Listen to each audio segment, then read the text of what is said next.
وهو أعلى أولاد آدم وحواء وأوحى إلى رسوله ما أوحى كما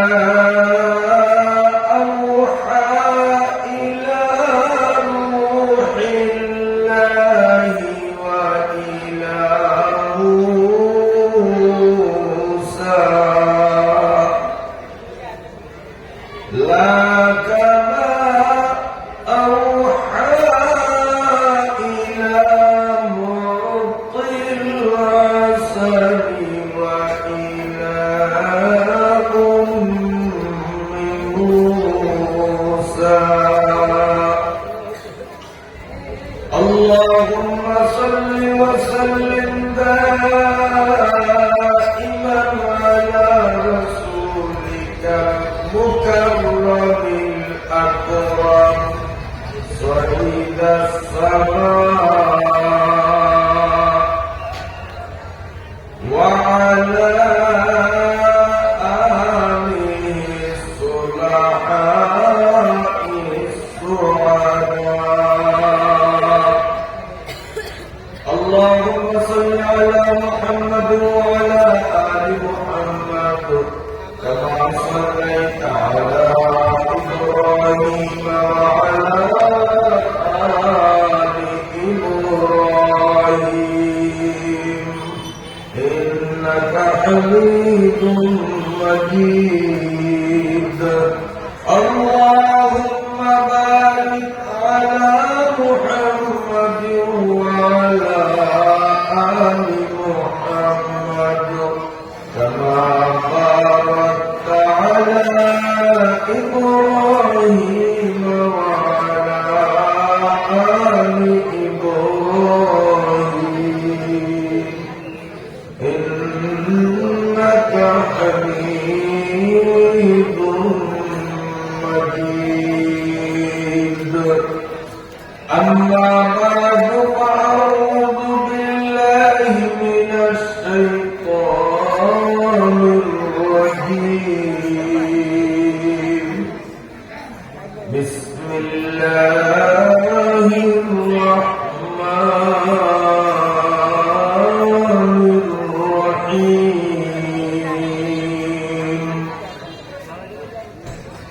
قل هل يستوي الذين يعلمون والذين لا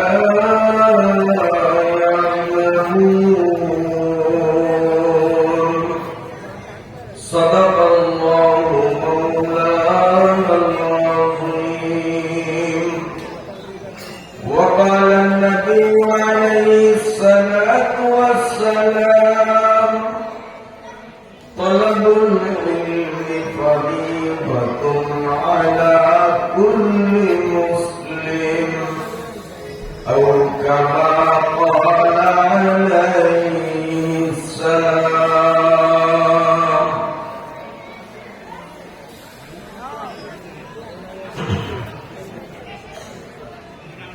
মহান আল্লাহ রাব্বুল আলামিনের দরবারে প্রথমেই আমরা অকপট মনে সশ্রদ্ধ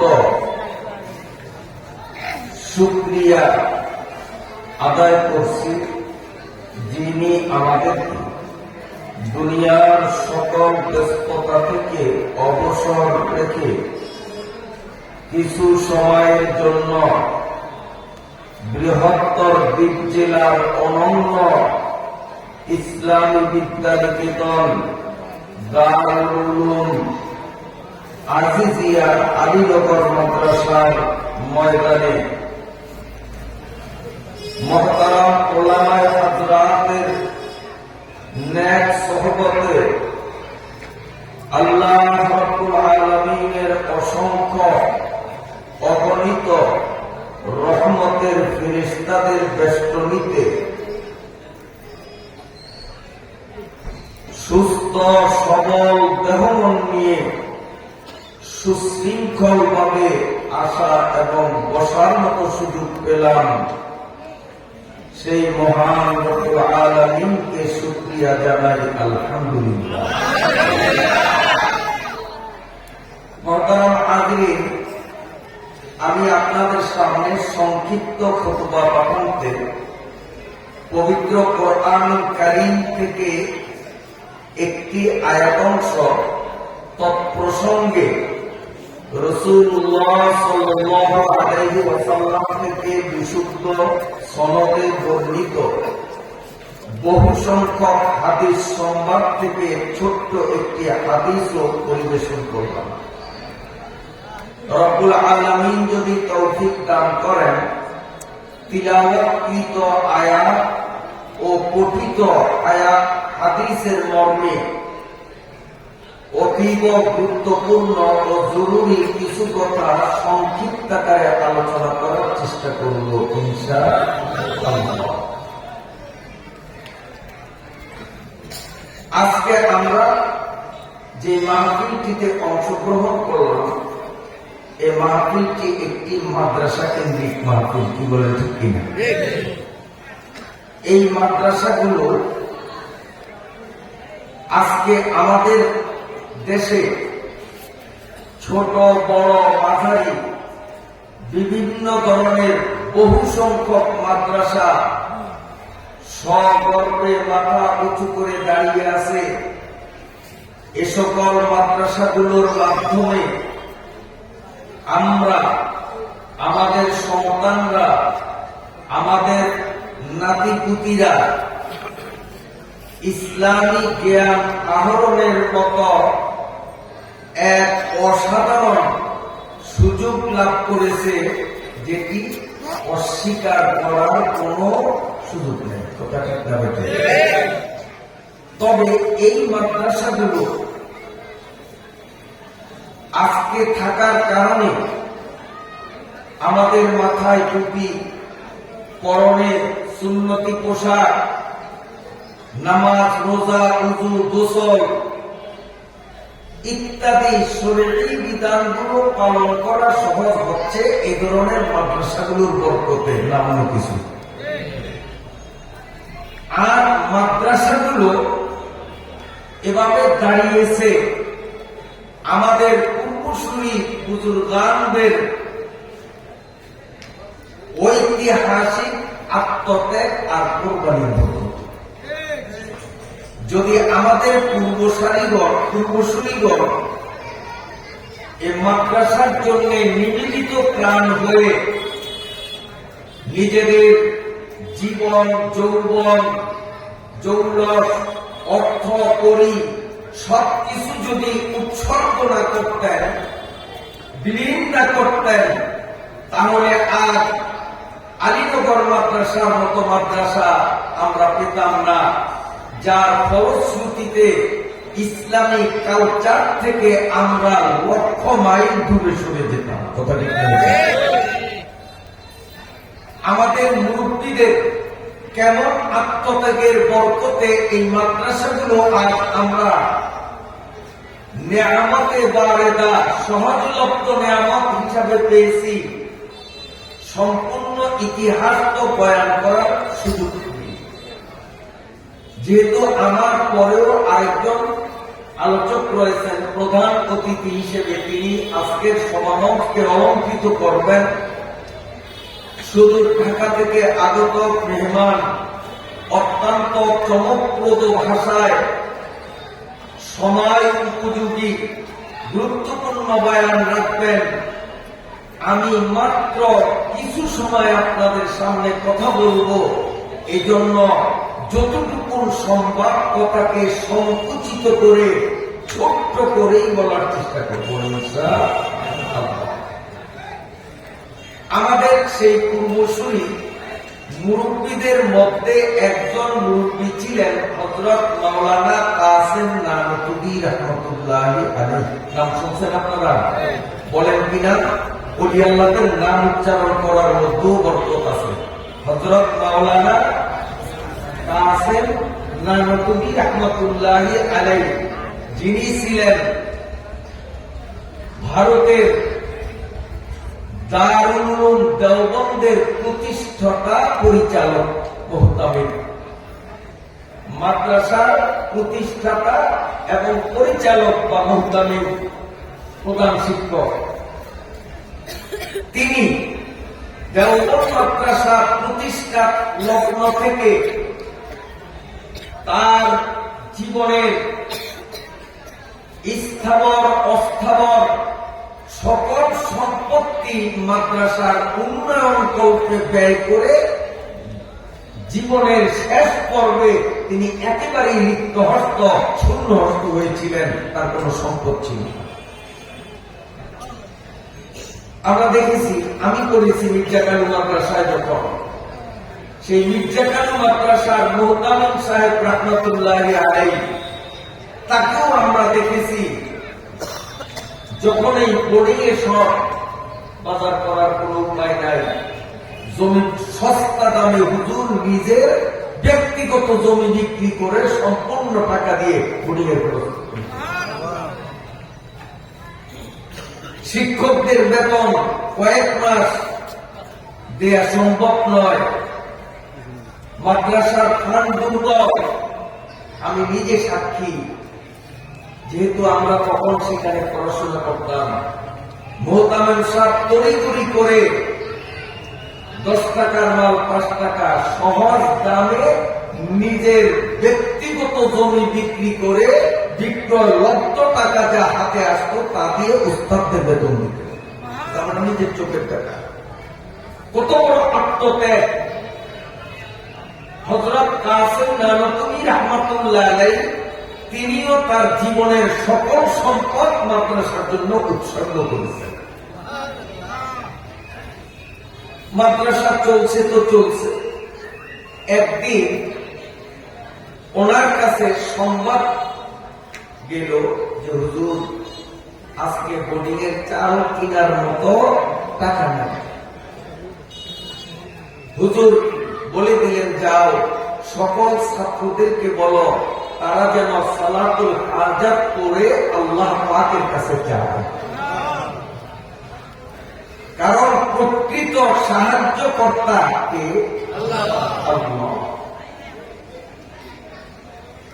এজন্য কাসেম নানতুবি রাহমাতুল্লাহ আলাইহি দেখলেন যে আমার কাছেও টাকা নাই, জমি বিক্রয় করবো তাও নাই, স্থাবর অস্থাবর সকল সম্পদ মাদ্রাসার জন্য আমি অর্থ করে দিয়েছি, কিচ্ছু নাই। কাজে এখন দোয়া ছাড়ার বিকল্প কি? যাও সকল ছাত্র উস্তাদদের বলো তারা যেন আল্লাহ রাব্বুল আলামিনের কাছে দোয়া করে। দোয়ার আমল চলছে। একদিন, দুদিন, 3 দিন পার হয়ে গেল। চতুর্থ দিনে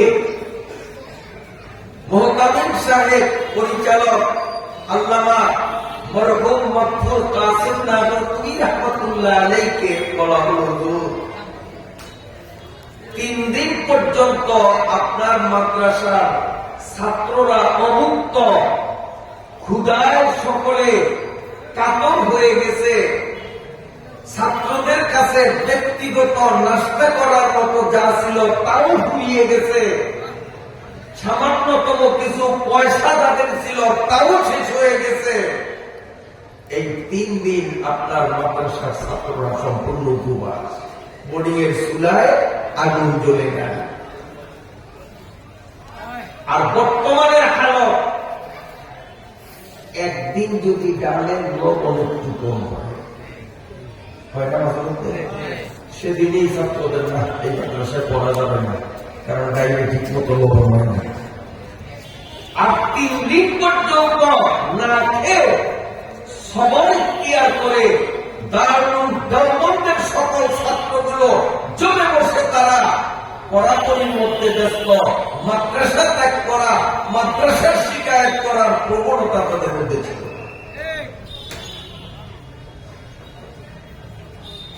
যখন কাশ্মীরি হযরতে কাসেম নানতুবি রাহমাতুল্লাহ আলাইহিকে বলা হলো যে হুজুর 3 দিন উপবাস, ছাত্রদের কাছে পয়সাও নাই, খাবারও নাই, বোর্ডিংও বন্ধ। হযরত কাসেম রাহমাতুল্লাহ আলাইহি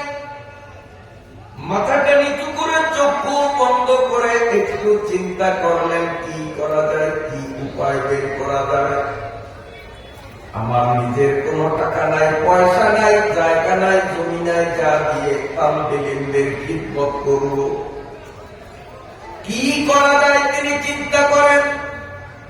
হঠাৎ মাথায় বুদ্ধি আসলো, আমি বাইরে গিয়ে মানুষের কামলা দেব, দিন মজুরের কাজ করব, সারাদিন পরিশ্রম করে যা টাকা অর্জন করতে পারবো ওই টাকা দিয়ে কোন রকম নরমাল ভাবে করিব ছাত্রদের এক বেলা খাবারের ব্যবস্থা করব। আছেন না তুমি আব্দুল আলী গোটা পৃথিবীর মুরব্বী আলেম। ওই যুগে মক্কা মদিনার আলিমরা মুফতিরা যদি কোন বিষয়ে জটিলতায় পড়ত তো কাসিম রহমতুল্লাহ আলাইহির সিদ্ধান্তের দিকে তাকিয়ে থাকত। এত বড় আলেম ছিলেন তিনি। সিদ্ধান্ত নিলেন আমি দিন মজুরের কাজ করব। ঘর থেকে বের হয়ে সিদ্ধান্ত নিলেন এই এলাকার মানুষ তো আমার চিনে, আমি কাসিম নাম করি, আমার কেউ কাজে নিবে না, কারণ সবাই আমাকে বড় হুজুর বলে জানে। আমার পরিচিত এলাকায় কাজ করা সম্ভব হবে না, অতএব অনেক দূরে অপরিচিত জায়গায় যেতে হবে, যেখানকার মানুষ আমাকে চিনবে না, হয়তো আমাকে না চেনার কারণে মানুষ কোনো না কোনো একটা কাজ আমার দিবে। এখানে তো সবাই চিনে, কেউ কাজে নিবে না। এই জন্য কাসিম রহমতুল্লাহ আলাইহি বুড়ো মানুষ তালবেলেনদের খিদমতের জন্য তিনি হাঁটি হাঁটি পা করে নিজের গ্রাম ছেড়ে দেওবন্দ ছেড়ে অনেক দূরে ভিন্ন এক এলাকায় গেলেন। সেখানে গিয়ে তিনি একটা লঞ্চ ঘাট দেখতে পেলেন। ওই লঞ্চ ঘাটের কাছে গিয়ে তিনি দেখলেন একদল কুলি বসে বসে গল্প করে। এই কুলিদের কাজ ছিল জাহাজ লঞ্চ ঘাটে ভিড়লে যাত্রীদের মালামাল নামাতো, আবার জাহাজে যাত্রীদেরকে মাল উঠিয়ে দিত, এর বিনিময়ে তাদের কিছু উপার্জন হতো। ওই কুলির দল বসে বসে গল্প করতেছে। হযরত কাসিম রহমাতুল্লাহ আলাইহি গায়ের পরা সুন্নতি দাড়ি, মাথায় পাশ করলে টুপি, পরনে সুন্নতি জামা। উনি গিয়ে দাঁড়ালেন, সালাম বিনিময় করে বললেন, কুলি ভাইরা আমার, আমি তোমাদের কাছে বিপদে পড়ে একটা জোর অনুরোধ করব, তোমরা কি আমার কথা শুনবে? হুজুরের দাড়ি টুপি এবং জামা দেখে মানুষগুলো দুর্বল হয়ে গেল। লোকটা হয়তো আলেম না হলেও আলেমের ভেষ ধরছে। মুসলমান সাধারণত ধর্মের কাছে দুর্বল হওয়ায় এটাই স্বাভাবিক। কি বলে? কাজে উনি তো হুজুরদের পোশাক করছেন। আচ্ছা হুজুর মানুষ দেখি কি কয়। আচ্ছা আচ্ছা বলেন চাচা মিয়া কি বলবেন, কারণ ওনারা তো কেউ চিনে না। তখন কাসিম রহমতুল্লাহ আলাইহি বলেন, বাবারা আমার একটা সংসার আছে, ফ্যামিলি সদস্য অনেক। বুঝেন তো সংসার কোনটা? ফ্যামিলি সদস্য অনেক। 3 দিন পর্যন্ত চুলায় আগুন জ্বলে নাই। আমার ফ্যামিলির সদস্যরা সব 3 দিনের অনাহারি, খুব কষ্টে তাদের দিন যায়। আমি কোনদিন তোমাদের এখানে আসিনি, আর আসার ইচ্ছাও নেই। অন্তত আজকের দিনটা যদি আমার একটু সুযোগ দাও, যে যেই লঞ্চ বা জাহাজ আসবে এখানে মালামাল গুলো আমি নামাবো, এতে আমার কিছু পয়সা রোজগার হলে আমার 3 দিনের ক্ষুধার্ত ফ্যামিলি সদস্যের মুখে অন্তত এক বেলা 2 মুঠা ভাত আমি ব্যবস্থা করতে পারি।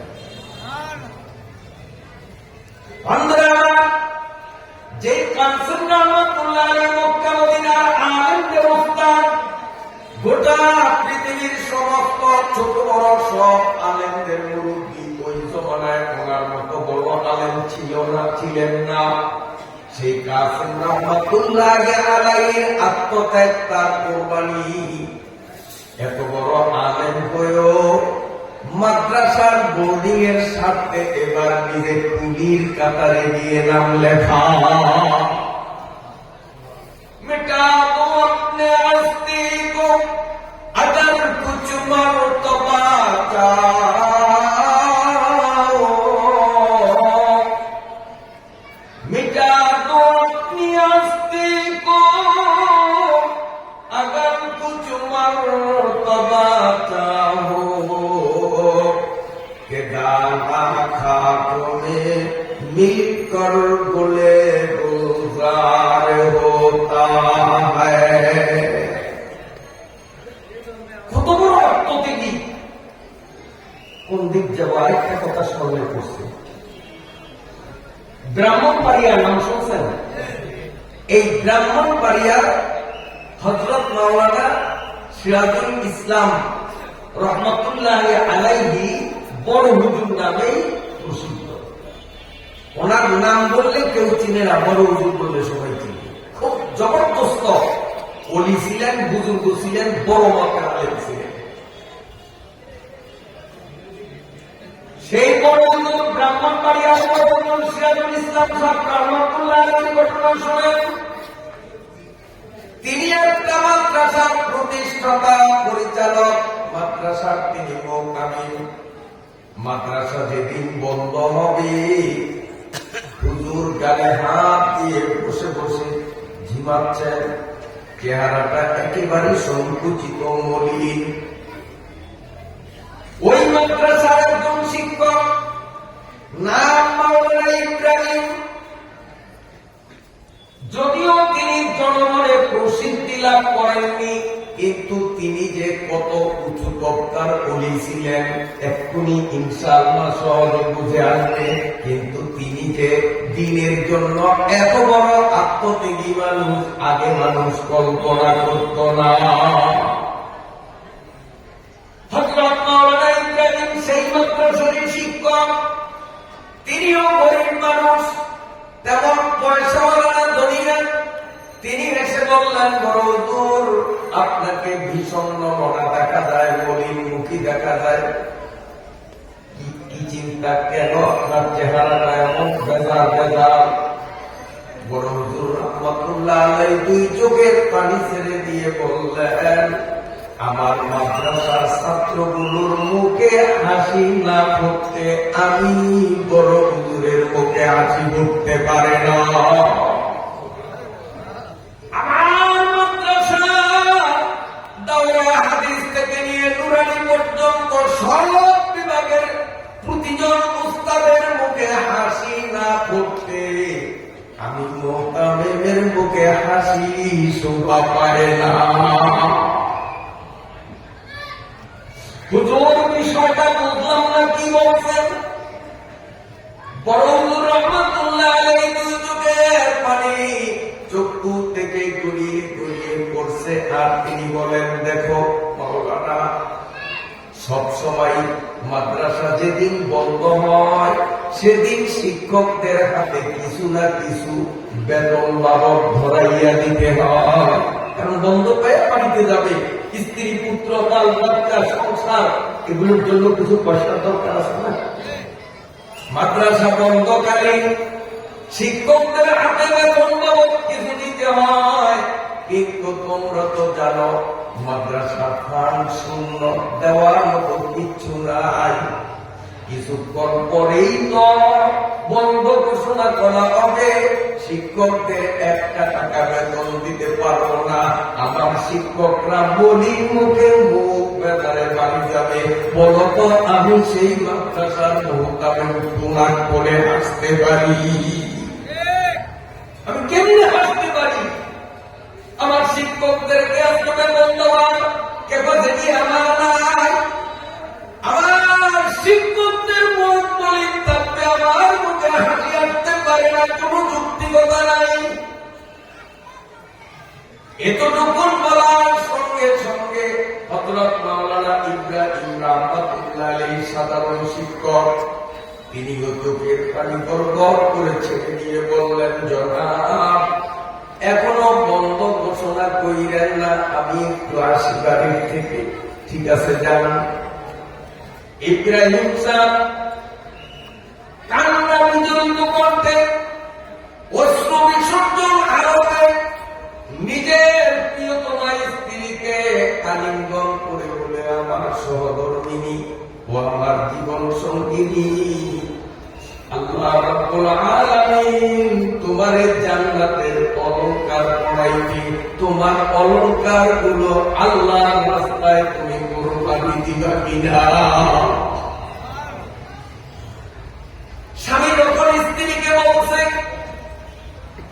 স্ত্রী কাল বিলম্ব না করে তার যত আইটেমের স্বর্ণ অলংকার ছিল সমস্ত স্বর্ণ অলংকার গুলোকে একটা পোটলা বানাইয়া স্বামীর হাতে দিয়া স্ত্রী কান্দে আর বলে, স্বামী গো, জান্নাত আছে জাহান্নাম আছে আমি বিশ্বাস করি, আপনি যখন জান্নাতের লোভ আমারে দেখাইলেন, আমি জান্নাতের অলংকারের লোভে দুনিয়ার অলংকার দান করিয়া দিলাম, মরণ পর্যন্ত আমার দুনিয়ার অলংকারের দরকার নাই, আমি জান্নাতের মধ্যে অতীব দামি অলংকার চিরকাল করব। সমস্ত অলংকার গুলো স্বামীর হাতে তুলে দিলেন। এবার স্বামীর মুখ পূর্ণিমার চাঁদের মতো ভক ভক করে এখন আর কাঁদে না, মুস্কি মুস্কি হাসতে হাসতে পোটলাটা এনে বড় হুজুর রাহমাতুল্লাহের হাতে দিয়া বললেন, হুজুর এটা খুলে দেখেন। হুজুর খুলে দেখলেন এর মধ্যে অনেক দামি দামি স্বর্ণের অলংকার। এগুলো কি? হুজুর আমার স্ত্রীকে আমি বলেছি তোমাকে আল্লাহর জান্নাতে অলংকার পড়াবে, যদি বিশ্বাস হয় মাদ্রাসার জন্য এগুলি তুমি অর্থ করে দাও। আমার স্ত্রী একটু কাল বিলম্ব করলো না, দ্বিমত পোষণ করলো না, হাস্যোজ্জ্বল মুখে আনন্দ চিত্তে সব দান স্বরূপ দিয়েছেন। হুজুর এগুলো মাদ্রাসার জন্য অর্থ, আপনি এগুলো এক্ষুনি বাজারে নিয়ে যান, বিক্রয় করে যান, হবে উস্তাদদের বেতন দিয়া, তারপরে বন্ধ ঘোষণা করুন। এই কাউমি মাদ্রাসা এমনিতে দাঁড়িয়ে হয়নি, এর পিছনে মুসলমানদের জান তোর কোরবানি রয়েছে, আত্মত্যাগ রয়েছে, যার পরে আজকে সারা বিশ্বের কাউমি মাদ্রাসাগুলো সগর্বে মাথা উঁচু করে রয়েছে। মুহতারাম হাজিরিন, মরহুম মাওলানা ইব্রাহিম সাহেব তিনি জমিদার না, তিনি বড় উল্লেখযোগ্য বড় মাপের ধনী ছিলেন না, মধ্যবিত্ত ফ্যামিলির মানুষ।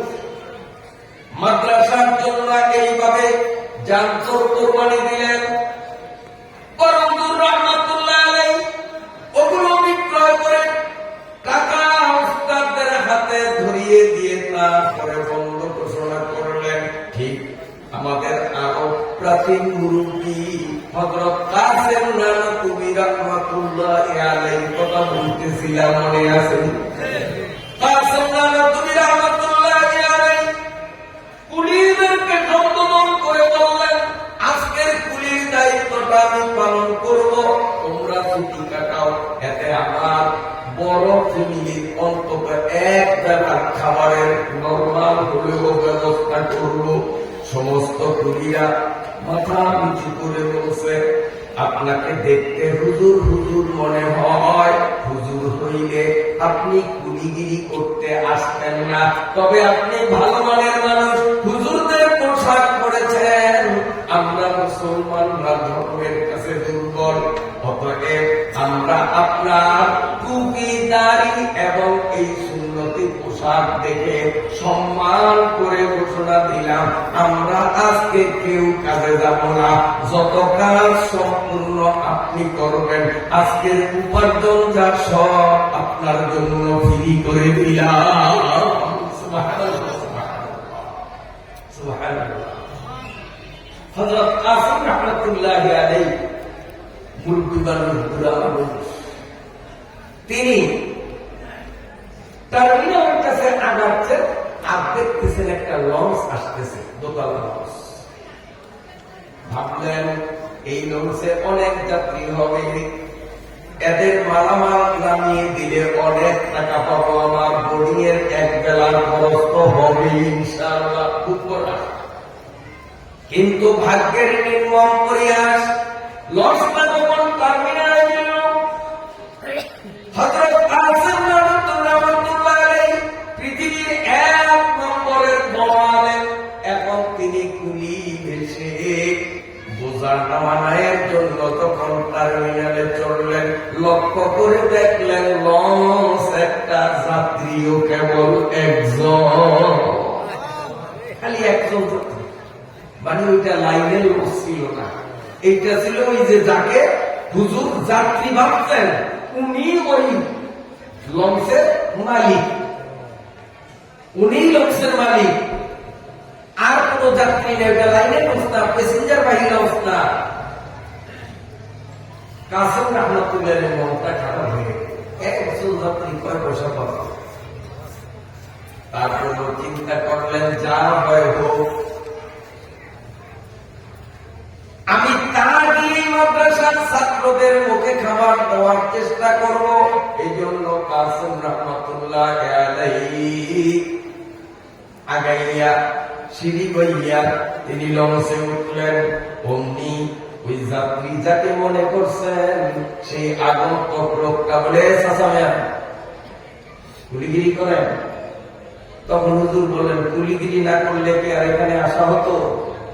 আমার 2টা লগেজ আছে, ভাত নামাইতে পারবেন? কুলির কাজই তো এটা, কি কর পারবো না। আপনি বুড়া মানুষ, বুড়া হইলে কি হবে, আমার হিম্মত জোয়ান আছে। কেন? যে আমি এই টাকা দিয়া বাড়ি গাড়ি করবো, এটা না, আমি এই টাকা দিয়া তালিমের খেদমত করবো। এই জন্য মনের মধ্যে কি আছে? জজবা আছে, শক্তি আছে, একটা একটা করে নামান, আমি আপনাকে 100 টাকা দেব। হযরত কাসেম রাহমাতুল্লাহ আলাইহি দেখলেন আমি কিছু না বলতেই তিনি যে অঙ্ক বললেন, এই অঙ্কের টাকা দিয়ে এক বেলা খাওয়া অনায়াসে বোর্ডিং এর ছাত্রদের হয়ে যাবে। এক বেলার খরচে যা লাগবে উনি নিজেই বললেন, ব্যাগ 2টা নামে দাও, তোমার এত টাকা। কাসেম রাহমাতুল্লাহ আলাইহির কলিজাটা একটুখানি বড় হয়ে গেছে। তিনি একটা লাগেজ নামাইলেন, খুব বুড়া মানুষ, খুব কষ্ট হয়। এরপরে আরেকটা নামাইলেন। এবার ওই প্যাসেঞ্জার বলে, চাচা মিয়া কি লঞ্চের থেকে তো নামাইছেন, কন্ট্রাক্ট যা তা আপনারে দেব, কিন্তু আপনারা আমি এত সকালে বিদায় দিতে চাই না। আমি একটু দূরে আমার গন্তব্যে যদি লাগে 2টা পৌঁছাইয়া দিতে পারেন, আমি আপনাকে এত পরিমাণ টাকা দেব।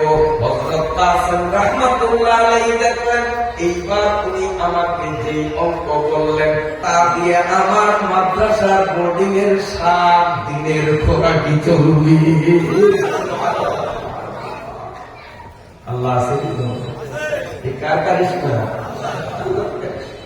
বুঝাবো মুশকিল। এইবার হযরত কাসেম রাহমাতুল্লাহ আলাইহি বললেন, ঠিক আছে ভাই, আমি তো পয়সা কামাইর জন্যই তো আসলাম, আমার দরকার পয়সা, আপনার গন্তব্যে আমি পৌঁছে দেব। এখন গন্তব্য কোথায় তাও হুজুর জিজ্ঞেস করেননি, উনিও বলেননি। উনি একটা একটা করে 2টা লাগেজ হুজুরের মাথায় চড়াইয়েন। এবার জমিদার সামনে সামনে হাঁটে, আল্লামা কাসেম নানভী রাহমাতুল্লাহ আলাইহি পিছনে পিছনে হাঁটে। অনেক দূর যাওয়ার পরে কাসেম রাহমাতুল্লাহ আলাইহি লক্ষ্য করলেন ইনি ওই আমার এলাকার দিকেই মোড় দিল, আমার তো মান ইজ্জত কিচ্ছু থাকবে না। দেশের মানুষ আমার পৃথিবীর 1 নম্বর বড় আলেম মনে করে, আর আমি এখন কুলিগিরি করতেছি, গোটা মান সম্মান হাওয়ায় উড়ে যাবে, ইনি আমার এলাকার দিকেই যাচ্ছে। হযরতে কাসিম রাহমাতুল্লাহি আলাইহি মনটা ছোট্ট হয়ে গেল, দিলে দিলে বলে আল্লাহ, আমি ব্যক্তি স্বার্থে নয় গো মাবুদ, তোমার কোরআন আর নবীর হাদিস শেখার জন্য যে তালবে ইলমরা, আল্লাহ আমি বড় হুজুর এই কথা মাথা থেকে ফালাইয়া ওই তালবে ইলমদের খিদমতের জন্য আমি বুড়া মানুষ কুলিগিরি ছাড়া আর কি কাজে খাটি, এই কাজ করতে আসলাম। আল্লাহ তুমি আমারে বেইজ্জতি কইরো না। ও মামুন, এখন উনি তো আমার এলাকায় দেওবন্দের দিকে পথ চলতেছে, ওখানকার মানুষ তো আমারে দেখলেই চিনবে, মানুষ এ নিয়ে টিটকারি দিবে, লকডাউন করবে, মানুষ আমাকে হেয় প্রতিপন্ন করবে, ধীরে ধীরে করতেছে। এদিকে জমিদার বাবু চিন্তা করলেন, বুড়িয়ার মাথায় বাড়ি বাড়ি লাগেজ 2টা উঠাইলাম, বুড়িয়া আছে না গেছে, দেখি একটু পিছনের দিকে তাকাইয়া তিনি হতভম্ব হয়ে গেলেন, অবাক হয়ে গেলেন। জমিদার বাবু দেখতেছে হযরত কাসিম রাহমাতুল্লাহি আলাইহি ধীর গতিতে আসতেছে, আর লাগেজ 2টা, একটার উপর আরেকটা 2টা লাগেজ আল্লাহর ওলির মাথার থেকে এক বিগত উপরে শূন্যের উপর ওনার সাথে সাথে চলতেছে। কারামাতুল আউলিয়া এ হাক্কুন, আল্লাহর ওলিদের কেরামত সত্য। কারামাতুল আউলিয়া এ হাক্কুন, কইবেন যে হুজুর এত পুরান যুগের কিচ্ছা শুনাইলেন, আগের যুগের ওলিদের কেরামত ছিল আর কেরামত সত্য, এই যুগে ওলিও নাই কেরামত নাই, কই আমরা তো দেখিনি। আসলে হায়রে কপাল মন্দ, চোখ থাকিতে অন্ধ, দেখাও না দেখার পান করে আসছি। এই যে দারুল ওয়াজিদিয়া মাদ্রাসা, এই মাদ্রাসা শুধু বোর্ডিং এ যতটা ছাত্র ভাত খায় প্রতিদিন, ভালো করে শোনেন, আমি অবাস্তব কথা বলি না, মিথ্যা কথা বলি না, এই দারুল ওয়াজিদিয়া মাদ্রাসা প্রতিদিন বোর্ডিং এ যে কয়টা ছাত্র খানা খায়, ভোলার অন্যান্য মাদ্রাসা গুলো গেলে বোর্ডিং ছাড়া 2 ধরনের ছাত্র মিলিয়াও এখানের বোর্ডিং এর ছাত্রদের সংখ্যা বরাবর হবে না। কথা সত্য না মিথ্যা? 8-10 মাদ্রাসার বোর্ডিং এর ছাত্র সংখ্যা যা, একটা আজিজিয়া মাদ্রাসার বোর্ডিং এর ছাত্র সংখ্যা তার চেয়ে বেশি। মিথ্যা কথা বললাম, মিথ্যা কথা বললে অনেক দূরে যায় কইতে পারতাম, এখানে বই মিথ্যা কথা কওয়া কি সম্ভব? এইটা জালালাবাদ রাহমাতুল্লাহ আলাইহি কেরামত। আমার উস্তাদ মরহুম মকবুর আল্লামা জালালাবাদ রাহমাতুল্লাহ আলাইহি কেরামত ইখলাসের ভিত্তিতে দারুল আজিজিয়া মাদ্রাসা তিনি বুনিয়াদ রাখলেন, ভিত্তি রাখলেন। ওই আল্লাহর ওলির কেরামত দৈনিক 300-এর উপরে ছাত্র খানা খায়, এক বেলাও তারা উপাস ছিল, এমন ইতিহাস হয় না। শুনছেন আপনারা জাজিয়ার মাদ্রাসার ছাত্র আজকে সকালে ভাত হয় না? শুনছেন? প্রতিদিন খায়, বরঞ্চ হুজুরের আমলে বোর্ডিং এ খাইত 2 বেলা, তাও দিত বাড়ি গাইবা, তাও মাত্র কমে, কারণ আমি তো হের ছাত্র, আমার তো বাস্তব চোখে দেখা। হ্যাঁ, আমি তো ব্যক্তি, এদিক দেখেন, ওই বোর্ডিং এ বাদ দিয়ে দিত, এই বাড়ি বাড়িটা এই বাড়ি এইভাবে ডলা দিত না, ডলা দেওয়ার সময় তলমের বুকে দিত, যাতে ভিতর তোর বাদ দুটো ফিরিয়ে যায়। এই ছোট্ট মাটিতে বাদ দিত। আচ্ছা, ঠিক আছে, ইনশাল্লাহ সময় যা দিয়েছে আমি তাই বলবো, কথা পুরা হোক আর না হোক, কারণ আলীনগর মানুষের আমার বড় এই আজকে মাদ্রাসায় কত বয়ান শুনে যাব, আশেপাশে ছোট বড় মাঝারি বিভিন্ন মাহফিলে আলহামদুলিল্লাহ আমার কথা শুনছেন না আপনারা। আজকে তো আমরা সেই ঢাকার মেহমান প্রধান অতিথির বয়ান শুনবো। আমি নির্ধারিত সময় থেকে 1 সেকেন্ড বেশি নিব না, বরং 2-5 সেকেন্ড আগেই ছাড়বো ইনশাআল্লাহ, কথা পুরো হোক আর না হোক। বাসলে আরো অনেক কথা আপনাদেরকে শোনানোর সুযোগ হবে, যেহেতু আমরা একা মানুষ। আপনার বিরক্ত হয়নি? আমি আয়াত করছি, হাদিস করছি, ভুলি নাই, ঘড়ির দিকে তাকাই, কথাটা যখন আইসাই গেছে একটু বলিয়া দিলাম। এই কথার দ্বারা আমাদের একটু আত্মার পরিবর্তন আসে না? কি বলেন, আসে না? যেহেতু বড় আলিম, তিনি মাদ্রাসার জন্য নিজের আমিত্বকে বিসর্জন দিয়ে বড় হুজুরগিরি এই কল্পনা মাথার থেকে ফেলে দিয়ে তাদের খেদমতের জন্য, বডির সুবন্দোবস্তের জন্য এবার তিনি কোথায় গেলেন? কুলিগিরি করতেছেন। কুলিগিরি হযরত মাওলানা মরহুম মকবুর জালাল রাহমাতুল্লাহি আলাইহি ইখলাসের ভিত্তিতে যখন মাদ্রাসাটা করলেন, হুজুরের আমলে বোর্ডিংয়ে খানা হইতো মাত্র 2 বেলা। ছাত্র এখন বোর্ডিংয়ে যান, তার 10 ভাগের 1 ভাগ ছিল ভাত। ছোট্ট বাড়ি নাই বাদিত, পেটের এক কিনারে পড়তো, পেটও উঠত না।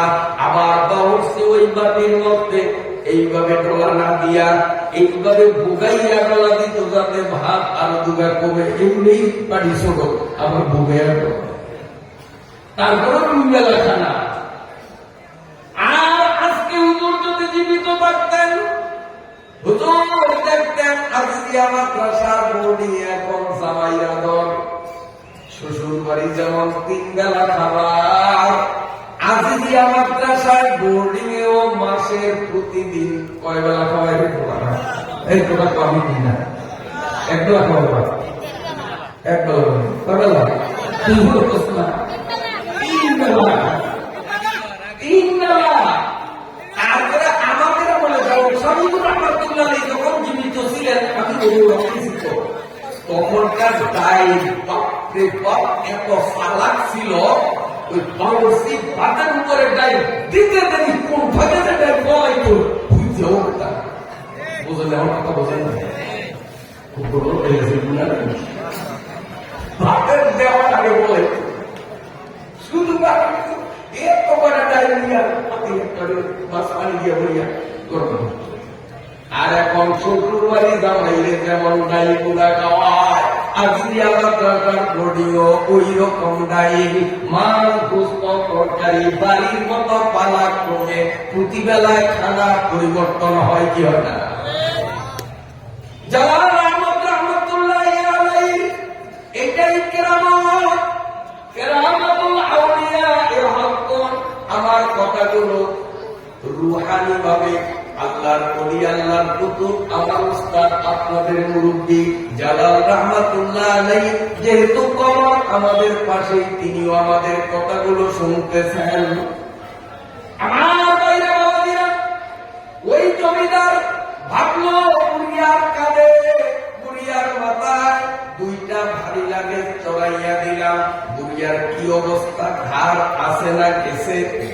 একটু পিছের দিকে তাকাইছে, তাকাইয়া তিনি হতভম্ব, কিং কর্তব্য ভূমি, বাপরে বাপ, লাখের 2টা মাথার থেকে অর্ধ হাত উপরে, শূন্যের উপরে। হুজুর যেইভাবে হাঁটে ওই লাখের 2টা শূন্যের উপরে মাথা বরাবর, সাথে সাথে চলে। সুবহানাল্লাহ, সুবহানাল্লাহ। অন্য জমিদার হুজুরের পাও জড়াইয়া 2 চোখের পানি ছাড়িয়া বলে, গো আল্লাহর ওলি, আপনি যে এত বড় মাপের ওলি, এটা যদি বুঝতাম, এটা যদি জানতাম, আপনারা যদি চিন্তাম, জীবন গেলেও আপনার মাথায় আমি বোঝা চড়াইতাম না। ঠিক আছে?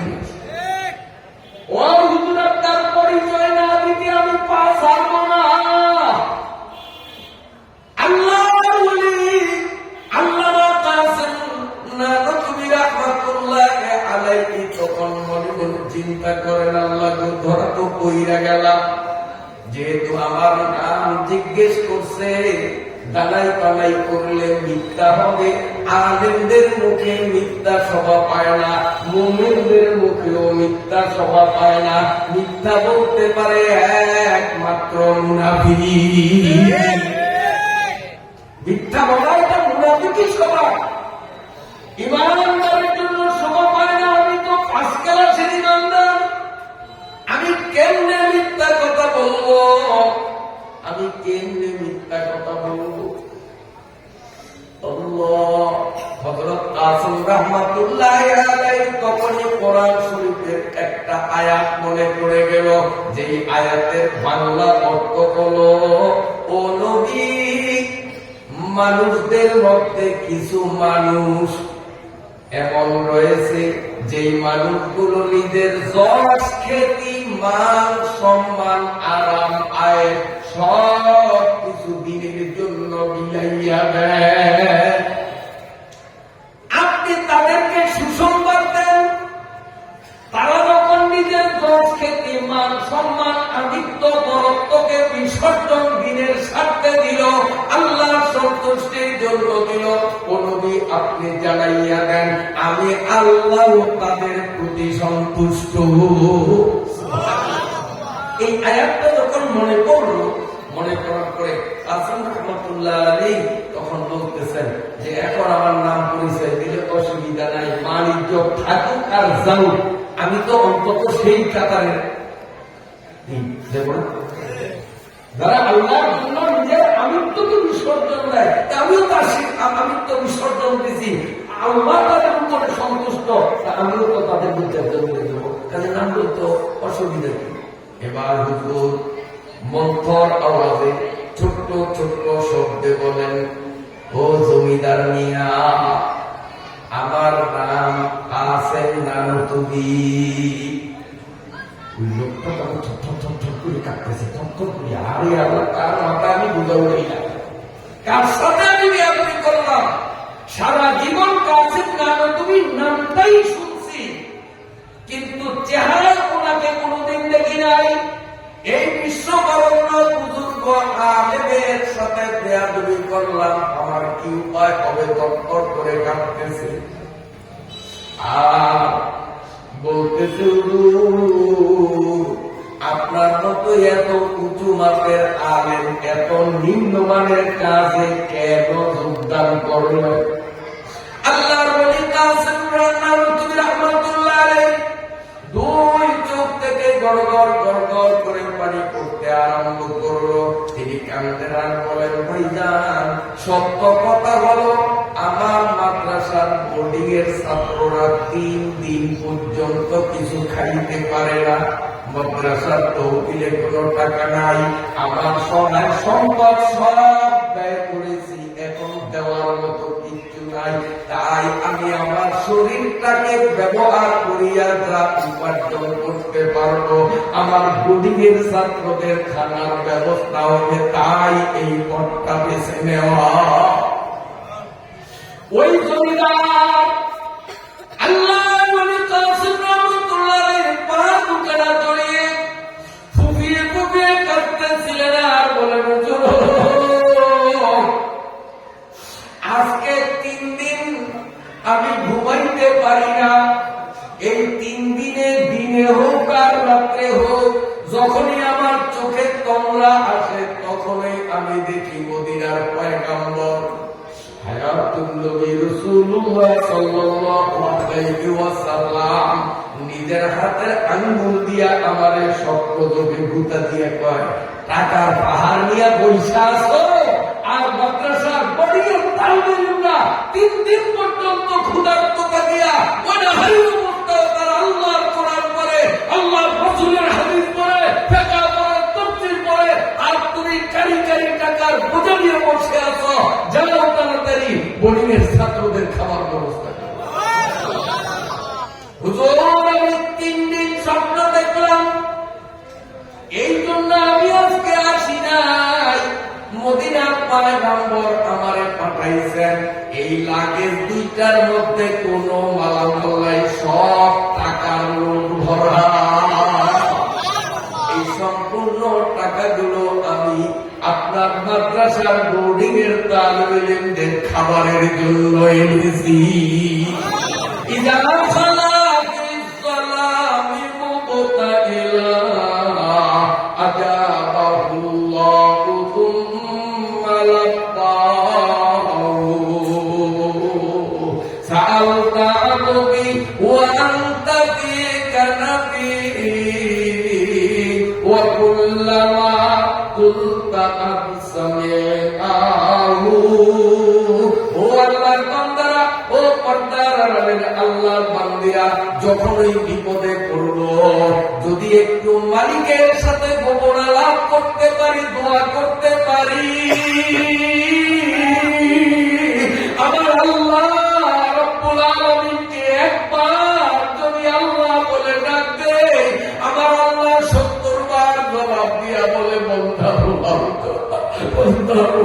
কামি হাজির। আসল রহমাতুল্লাহ আলাইহির নির্দেশে মাদ্রাসার ছাত্র শিক্ষকরা আল্লাহ পাকের কাছে দোয়া করেছেন। দোয়া এখন ফুলছেনি, দোয়ার ফল পাইছেনি, পাইছেনি। হুজুর দোয়ায় না লাগাইয়া চান্দা উঠাইতে পাঠাইতেন, হয়তো 2-4-5 হাজার টাকা বেশি আনতো, আর এখন কয়েক কোটি টাকা ঘরে ঢুকছে। এটা দোয়ার ফসল। ইয়াকা না'বুদু ওয়া ইয়াকা নাস্তাঈন। বিপদ করলে প্রথম আল্লাহর কাছে সাহায্য চাইতে হবে, এরপরে বাহ্যিক উপকরণ অবলম্বন করা যাবে, সমস্যা নাই। আল্লাহর কাছে দোয়া না করিয়া, আল্লাহর কাছে নিজের অভাব অভিযোগ উপস্থাপন না করিয়া বাহ্যিক উপকরণের পিছনে মুমিন করতে পারে না। এটাও মুনাফিকের লক্ষণ। মুমিন তো প্রথম আল্লাহর আত্মসমর্পণ করবে, সালাতুল হাজতের মাধ্যমে আল্লাহর কুদরতি কদমে মাথা উন্নত করে আল্লাহর কাছে নিজের ফরিয়াদ করে।